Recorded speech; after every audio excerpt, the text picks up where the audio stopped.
So hey guys, welcome back to our channel. Guys, caption থেকে বোঝা যাচ্ছে কী recipe হতে চলেছে। তোমরা দেখতে থাকো আর সঙ্গে থাকো। প্রথমে একটা কড়াইতে জল নিয়ে তাতে সামান্য পরিমাণ হলুদ দিয়ে চিকেনটাকে স্টিম করতে রেখে দেওয়া হয়েছে।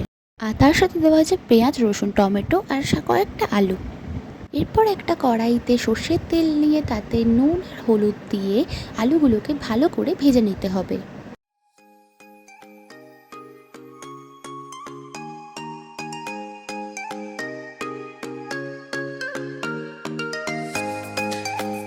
এরপর শিলনোড়াতে ভালো করে রসুনটাকে বেটে নেওয়া হলো। চাইলে তোমরা মিক্সিতেও পেস্ট করতে পারো। ওদিকে আমাদের চিকেনটাও ভাপানো হয়ে গেছে। এরপর পেঁয়াজটাকে ভালো করে বেটে নেওয়া হলো, আর তারপরে টমেটোটাকেও বেটে নেওয়া হলো। তোমরা চাইলেই এগুলো মিক্সিতেই খুব সহজেই পেস্ট করে নিতে পারো। এদিকে আমাদের ভাপানো চিকেনও রেডি, আর ওদিকে আলুটাও প্রায় ভাজা শেষের দিকে হয়ে গেছে। এরপর একটা কড়াইতে সর্ষের তেল, সামান্য পরিমাণ চিনি এবং দুটো তেজপাতা দিয়ে দিতে হবে।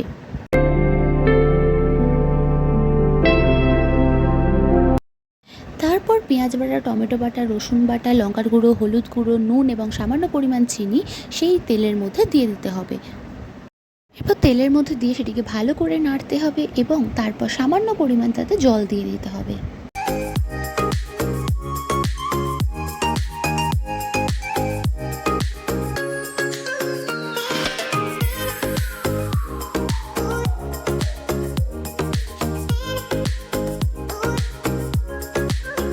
কিছুক্ষণ পর মশলাটি কষে গেলে তার মধ্যে ভাপানো চিকেনটা দিয়ে দিতে হবে এবং ভালো করে খুন্তি দিয়ে নাড়িয়ে নিতে হবে।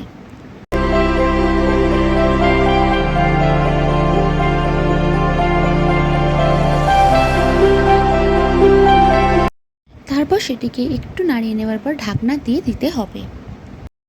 তারপর একটা কড়াইতে সামান্য পরিমাণ জল নিয়ে সেটা গরম হলে ভাজা আলুগুলো দিয়ে দিতে হবে।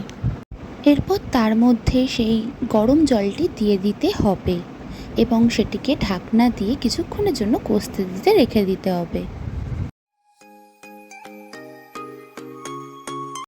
তারপর ঢাকনাটি তুলে দেখা যাবে যে মশলাটি কষেও গেছে এবং জলের পরিমাণটাও কমে গেছে।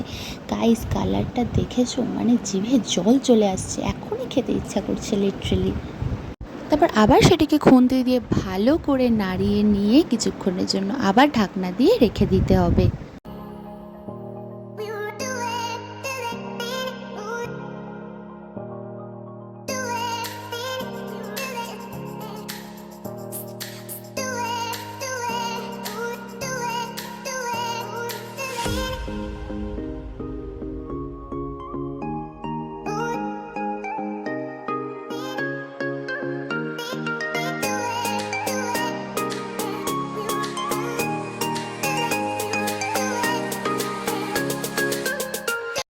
এরপর বাকি পরিমাণ গরম জল এবং আলুটিকে দিয়ে ভালো করে আরেকটু নাড়িয়ে নিয়ে ঢাকা দিয়ে দিতে হবে কিছুক্ষণের জন্য।